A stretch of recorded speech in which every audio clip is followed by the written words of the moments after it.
فقد ضل ضلالا بعيدا صدق الله ومولانا العظيم وصدق رسوله النبي الكريم ونحن على ذلك لمن الشاهدين والشاكرين والحمد لله رب العالمين. السلام علیکم ورحمۃ اللہ وبرکاتہ. ہر قسم کی حمد و ثنا اللہ جل شانہ کی ذات کریم کے لیے ہے، اور بے بہا درود و سلام محمد رسول اللہ صلی اللہ علیہ وآلہ وسلم پر اور آپ کی آل اور صحاب پر. حضرات گرامی قدر، بہت خوش قسمت ہیں وہ لوگ جنہیں اللہ تعالیٰ نے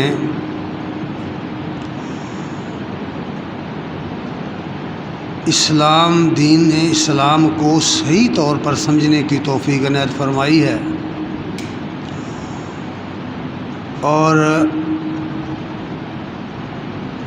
اپنے ایمان کے مطابق اور اپنی استطاعت کے مطابق عمل کرنے کی توفیق عنایت فرمائی ہے. اللہ تعالیٰ نے نوع انسانی کی ہدایت کے لیے انبیاء علیہم السلام کا جو عظیم قافلہ اور عظیم سلسلہ شروع فرمایا تھا، اس کے آخر میں اپنی آخری کتاب دے کر محمد رسول اللہ صلی اللہ علیہ وسلم کو آخری رسول کی حیثیت سے دنیا میں بھیجا ہے. تمام انبیاء کی دعوت ایک ہی رہی ہے، سب کا دین ایک ہی رہا ہے، اور وہ دعوت توحید الوہیت واحدہ کی دعوت تھی. اللہ وحدہ لا شریک ہے، کوئی اس کائنات میں شریک نہیں ہے. ہر رسول نے، ہر نبی نے اپنی اپنی قوم کو اللہ تعالیٰ کی طرف سے یہی پیغام دیا ہے. اس کی پوری تفصیل الہامی کتابوں میں موجود ہے، اور خصوصی طور پر قرآن مجید میں اس کو بڑی تفصیل سے بیان کیا گیا ہے. اور یہ بات کھول کر بیان کر دی گئی ہے کہ اللہ تعالیٰ کے ہاں ایک ایسا گناہ ہے جو بخشا نہیں جائے گا، وہ شرک کا گناہ ہے. اللہ تعالیٰ نے ہمیشہ انبیاء کے ذریعے عقیدے کے طور پر جو سبق دیا وہ توحید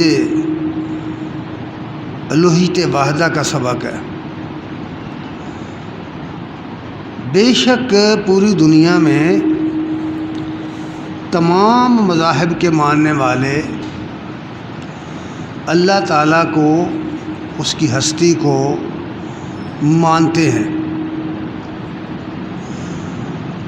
اللہ تعالیٰ کے ہونے کا کوئی منکر نہیں ہے.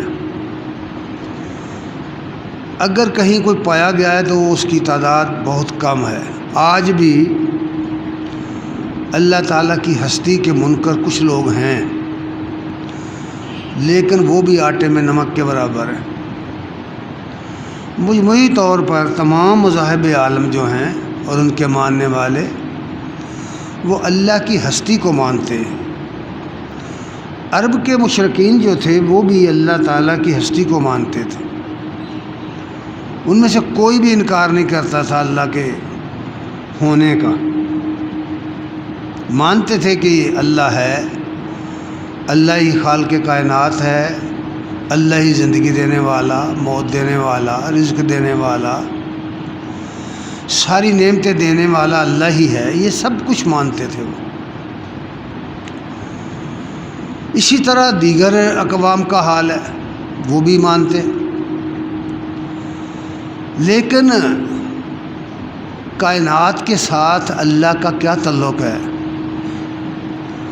اس سوال پر اختلاف ہے۔ انسانوں کے درمیان سب سے بڑا اختلاف ذات حق کے بارے میں یہ ہوا ہے کہ اس کا کائنات کے ساتھ کیا تعلق ہے۔ جتنے پیغمبر آئے، جتنے رسول آئے، انبیاء آئے، ان سب نے ایک ہی بات کہی کہ اللہ تعالیٰ نے یہ کائنات پیدا کی ہے، یہ کائنات مخلوق ہے۔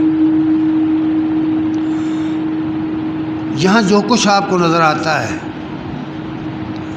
جو کچھ آپ کے خیال میں آ سکتا ہے، وہ مخلوق ہے، اور مخلوق کے اندر کوئی ایسا نہیں جو الہ ہو سکے، جو خدا بن سکے، جس کے اندر خدائی کی کوئی صفت ہو۔ اسلام کی تعلیم یہ ہے، تمام انبیاء کی تعلیم یہ ہے کہ یہ کائنات مخلوق ہے، اور اس میں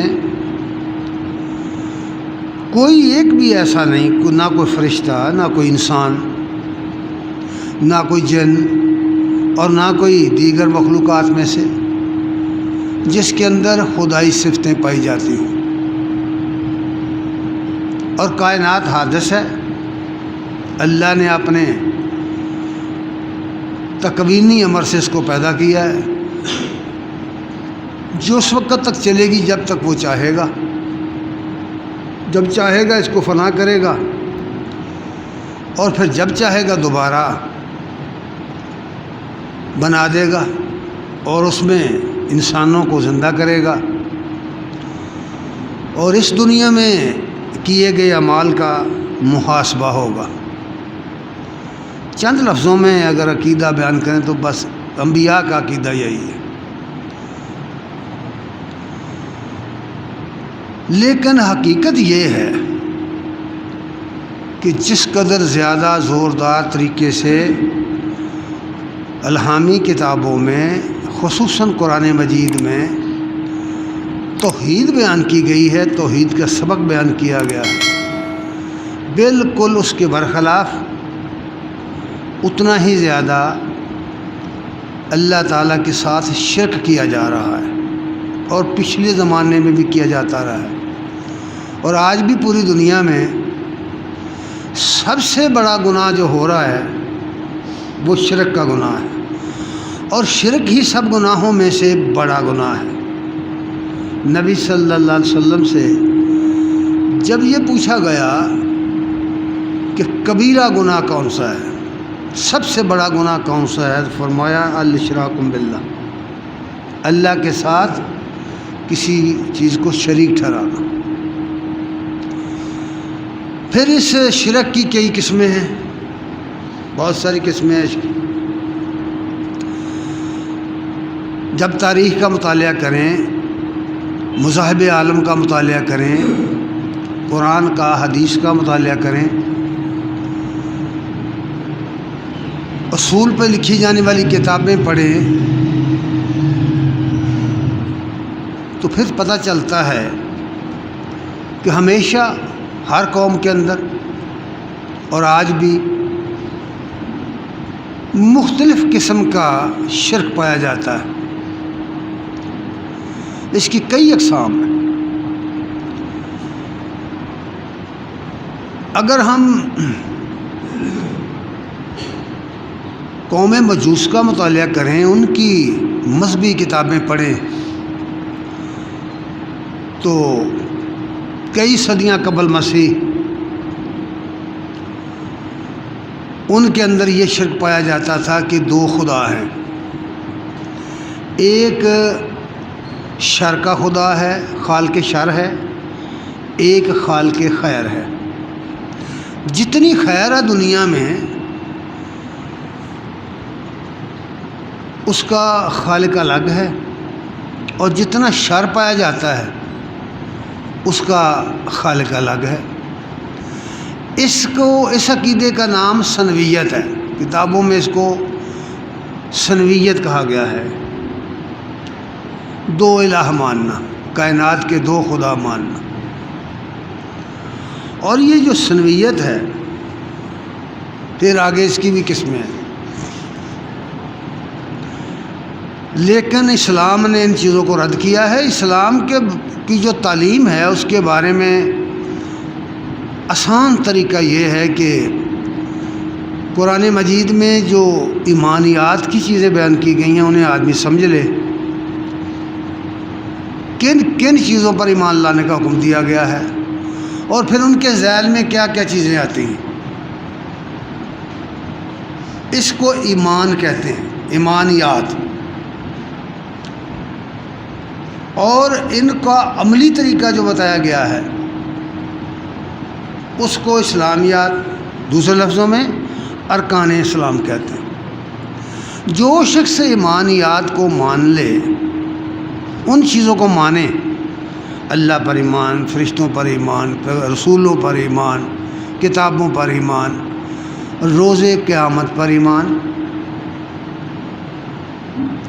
جو شخص ان چیزوں کو مانے وہ مومن ہے، وہ ایمان والا ہے۔ اور جو شخص پھر ان کو اپنی عملی زندگی میں اختیار کر لے، یعنی ارکان اسلام کو اختیار کر لے، اس کو مسلم کہتے ہیں۔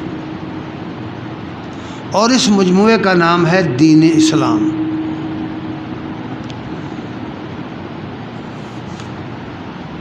اللہ تعالیٰ نے قرآن مجید سے شرک کی جتنی اقسام ہیں سب کا رد فرمایا ہے۔ یہ اس لیے بہت ضروری ہے کہ اگر عقیدہ ہی ٹھیک نہ ہو تو عمل درست نہیں ہو سکتا، عمل برابر نہیں ہو سکتا۔ جو مقصد ہے دین کی دعوت کا وہ پورا نہیں ہو سکتا۔ کوئی بھی نیکی اس وقت تک کام نہیں آ سکتی جب تک اس کی تہ میں صحیح عقیدہ نہ ہو، اور کوئی بھی عمل نیکی نہیں بن سکتا جب تک وہ رسول اللہ صلی اللہ علیہ وسلم کے طریقے پر نہ ہو۔ یہ باتیں موٹی باتیں ہیں، سمجھ لینی چاہیے۔ اس لیے اللہ تعالیٰ نے قرآن مجید سے سورہ نساء کی آیت نمبر 116 میں یہ بات فرمائی، ان اللہ لا یغفر ان یشرک بہ، بے شک اللہ تعالیٰ اس بات کو معاف نہیں کرے گا کہ اس کے ساتھ شرک کیا جائے۔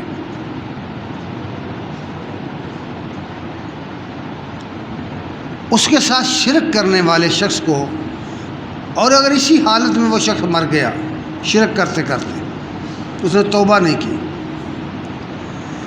فرمایا اس کو اللہ تعالیٰ معاف نہیں کرے گا۔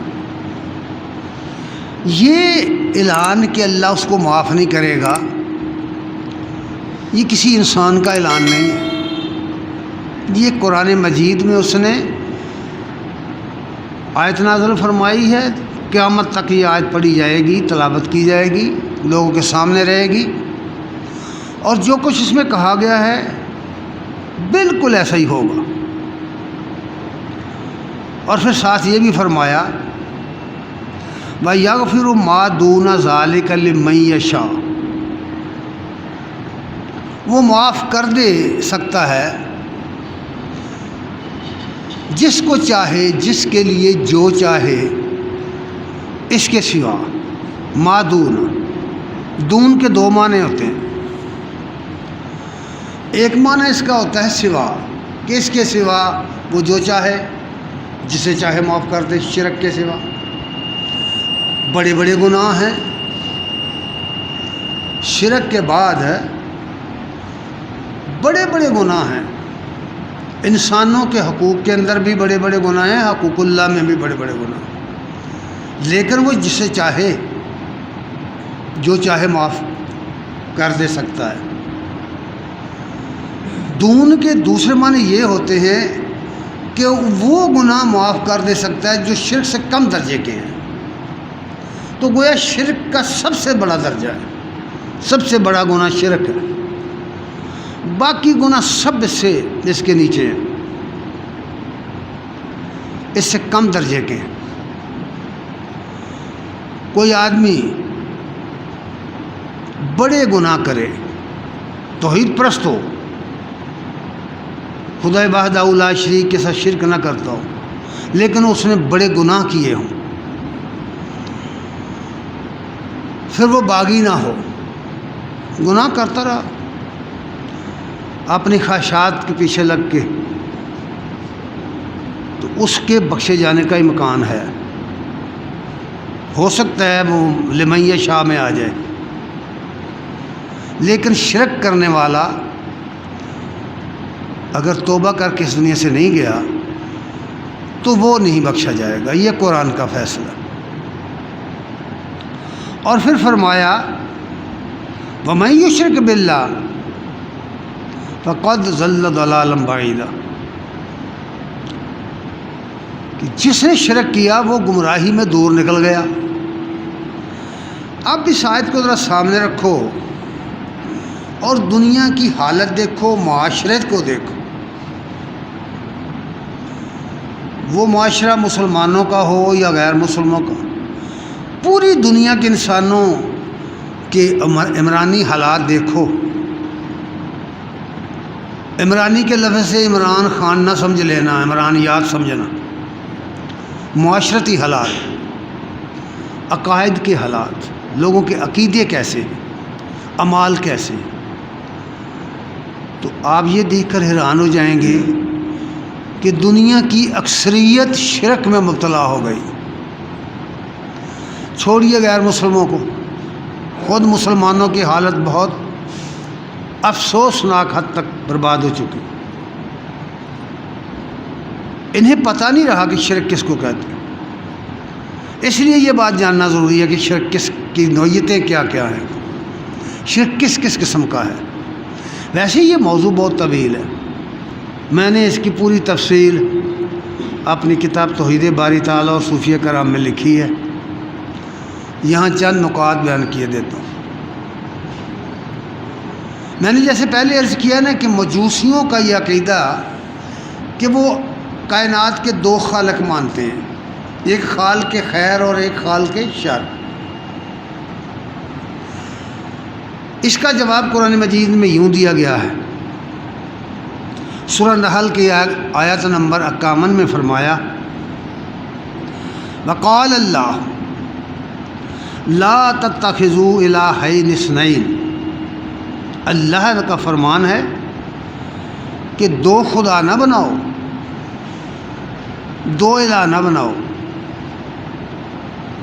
انما هو الہ واحد، یاد رکھو الہ ایک ہے، خدا صرف ایک ہے۔ فَإِيَّايَ فَارْهَبُونِ، پس مجھ سے ڈرتے رہو۔ اب رہ گئی یہ بات کہ اللہ نے شر پیدا کیا ہے، یہ جتنی بری چیزیں ہیں اللہ نے پیدا کی ہیں، تو اس خیال سے کہ اللہ شر نہیں پیدا کر سکتا، اللہ شر پیدا نہیں کرتا، اس خیال سے یہ تصور کر لیا کہ پھر شر کا خالق کوئی اور ہے، تو اس کی نفی کر دی گئی۔ اس لیے کہ اللہ تعالیٰ نے کوئی بری شے پیدا ہی نہیں کی بھائی۔ یہ جتنی بری چیزیں سمجھتے ہیں نا وہ ہمارے استعمال سے بری ہو گئی ہیں۔ اللہ نے کوئی شے بری نہیں پیدا کی، اللہ نے کوئی شے بیکار پیدا نہیں کی، بے فائدہ نہیں پیدا کی۔ مثال کے طور پر سانپ ہے نا، یہ ڈس لے کے آدمی مر جاتا ہے، سانپ ڈسے تو آدمی مر جاتا ہے، لیکن اسی سانپ کا زہر نکال کر تریاک بنا لے تو اب بیمار آدمی ٹھیک ہو جاتا ہے۔ تو گویا اس کا استعمال جو ہے نا، اس نے اس کو شر بنایا ہے۔ اگر ہم نے اس کا صحیح استعمال کیا تو یہی ہمیں فائدہ دے گا، اگر اس کا غلط استعمال کیا تو یہ شر بن جائے گا۔ اس طرح کی بے شمار اور چیزیں کہ ان کا استعمال جو ہے، اگر وہ اس طریقے سے نہ ہو جو طریقہ صحیح مان میں اس کے لیے مقرر کیا گیا ہوتا ہے، تو وہی چیز شر بن جاتی ہے۔ اگر کوئی شخص کسی معالج کی تجویز کے بغیر، کسی ڈاکٹر کے مشورے کے بغیر اپنے طور پر کوئی ایسی دوائی لے لے گا جو اس کو نہیں لینی چاہیے تھی، وہ اس کا ریئیکشن آئے گا اور وہ مر جائے گا۔ اگر دنیا سے زہر نکال دیا جائے، پوری دنیا سے زہر کو ختم کر دیں، زہر بہت خطرناک چیز ہے، بظاہر یہ شر معلوم ہوتی، تو آپ کی تو سینکڑیں چیزیں ایسی ہیں، سینکڑوں دوائیاں ایسی ہیں جو نہیں بن سکیں گی۔ اس کا استعمال کتنا زیادہ ہے، کتنا اہم ہے۔ ایک ایک چیز کو دیکھیں آپ، اللہ نے شر نہیں پیدا کیا، اور اللہ نے انسانوں کو بھی بے مقصد نہیں بنایا۔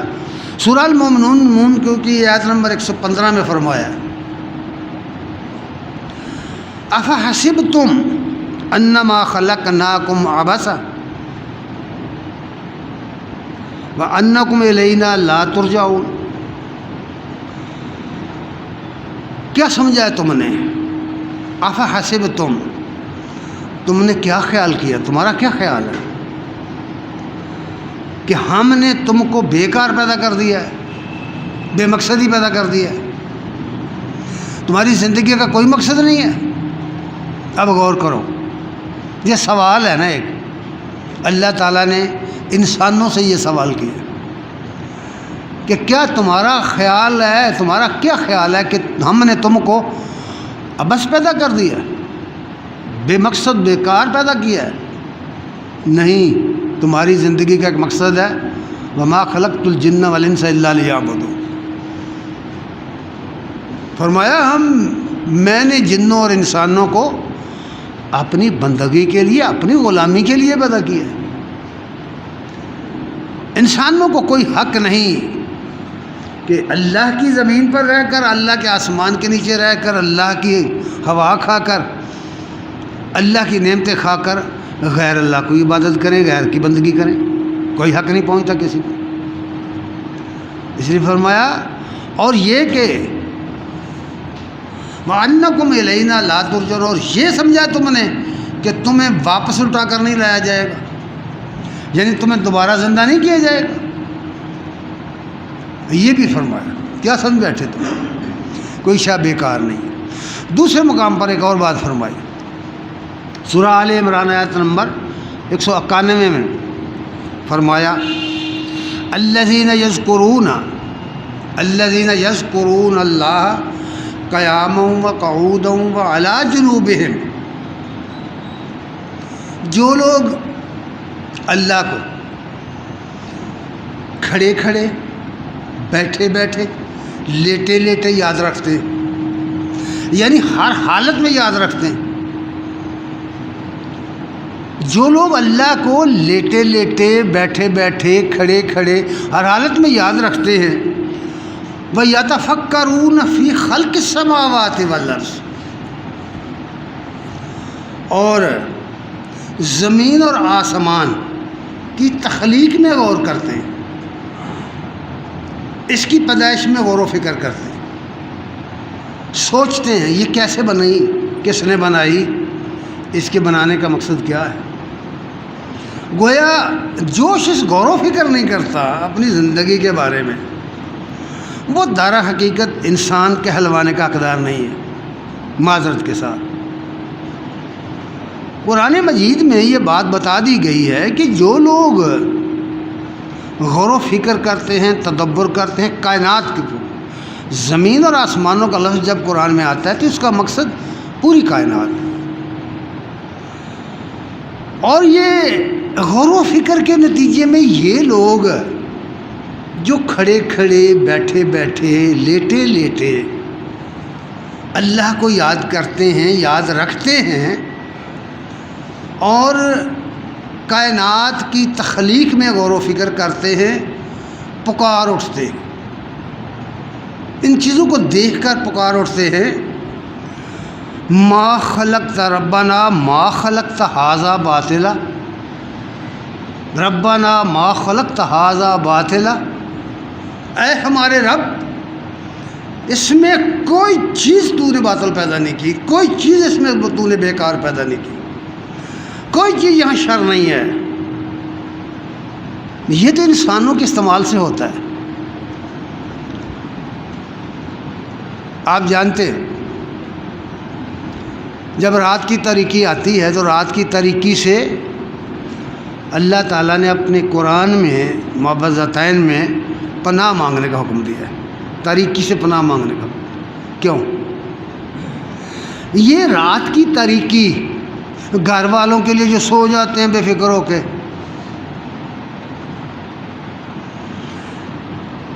ان کے لیے شر بن جاتی ہے بعض اوقات، اور چوروں اور ڈاکوؤں کے لیے خیر بن جاتی، انہیں موقع مل جاتا ہے اندھیرے میں چوری کرنے کا، ڈاکہ ڈالنے کا، انہیں فائدہ اٹھا لیتے ہیں وہ۔ اب موقع ایک ہی ہے، وقت ایک ہی ہے، ایک کے لیے وہ فائدہ مند ہو رہا ہے، دوسرے کے لیے نقصان دہ۔ معلوم ہوا کہ دراصل یہ چیزیں انسانوں کے استعمال سے شر بنتی ہیں، اللہ نے ان کو شر نہیں بنایا۔ اس حوالے سے فرمایا ہے کہ وہ پکار اٹھتے ہیں کہ ربنا ما خلقت ھذا باطلا، اے ہمارے رب کوئی چیز تو نے باطل پیدا نہیں کی، کوئی بیکار پیدا نہیں کی، سبحانک تیری ذات پاک ہے، غلطیاں ہم کرتے ہیں۔ اس جملے کے اندر یہ بات فرمائی، تیری ذات پاک ہے، ہم غلطیاں کرتے ہیں۔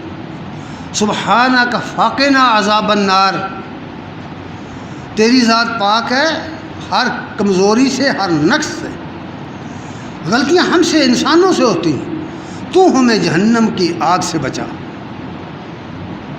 یہاں معلوم ہو گیا کہ اللہ نے اس کائنات کو تنہا، اکیلے بنایا ہے، دو خالق نہیں ہیں اس کے۔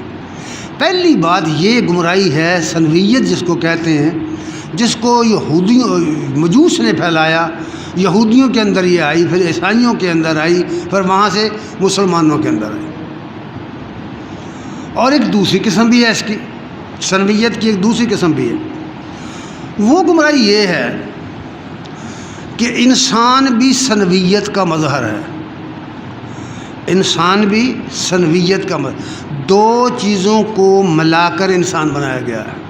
سنویت کا یہ مطلب دو چیزوں کو ملا کر، ایک اس کا یہ خاکی جسم ہے، گوشت پوشت کا یہ جسم ہے، اور ایک روح ہے۔ یہ دو مخلوقیں ہیں، ایک جسم اور ایک روح، یہ دونوں کو ملا کر انسان بنایا گیا ہے۔ یہ بھی سنویت ہے، اس کو بھی سنویت کہتے ہیں، دو وجودوں کا مجموعہ۔ جن لوگوں کا یہ عقیدہ ہے، ان کے نزدیک جب جسم کے ساتھ روح ملتی ہے تو انسان زندہ ہو جاتا ہے، اور جب جسم سے روح علیحدہ ہوتی ہے انسان مر جاتا ہے۔ تو گویا آدھا انسان مر جاتا ہے، آدھا زندہ رہتا ہے، جسم مر جاتا ہے، روح زندہ رہتی۔ یہ عقیدہ، اور یہ عقیدہ صدیوں پرانا عقیدہ، یہ فیثاغورس سے 800 صدیاں قبل مسیح پیدا ہوا۔ افلاطون نے اس کے جھنڈے اٹھائے، اور پوری دنیا میں اس کو یہودیوں نے، مجوسیوں نے پھیلا دیا، اور آج پوری دنیا کی کافر قوم میں جتنی غیر مسلم دنیا ہے آپ سکھوں کا لٹریچر پڑھیں، گرنتھ کا مطالعہ کر کے دیکھ لیں، آپ ہندوؤں کی کتابوں کا مطالعہ کر کے دیکھ لیں، آپ انگریزوں کی کتابیں پڑھیں، بڑے بڑے سائنسدانوں کی نفسیات پر جو انہوں نے لکھی ہوئی، اس کے بعد غیر مسلم دنیا سے نکل کر اپنی دنیا میں آئیں تو صوفیہ کی کتابیں پڑھیں۔ آپ کو ہر جگہ یہی بات ملے گی کہ انسان سنویت کا مظہر ہے، روح اور بدن سے، جسم سے مل کر بنا ہے۔ جب یہ آپس میں سے علیحدہ ہو جاتے ہیں تو موت واقع ہو جاتی ہے، جسم خاک میں مل جاتا ہے، روح زندہ رہتی۔ ایک بات، دوسری بات یہ بھی بحث ان کے درمیان اختلاف ہے، کافر قوموں کے اندر یہ اختلاف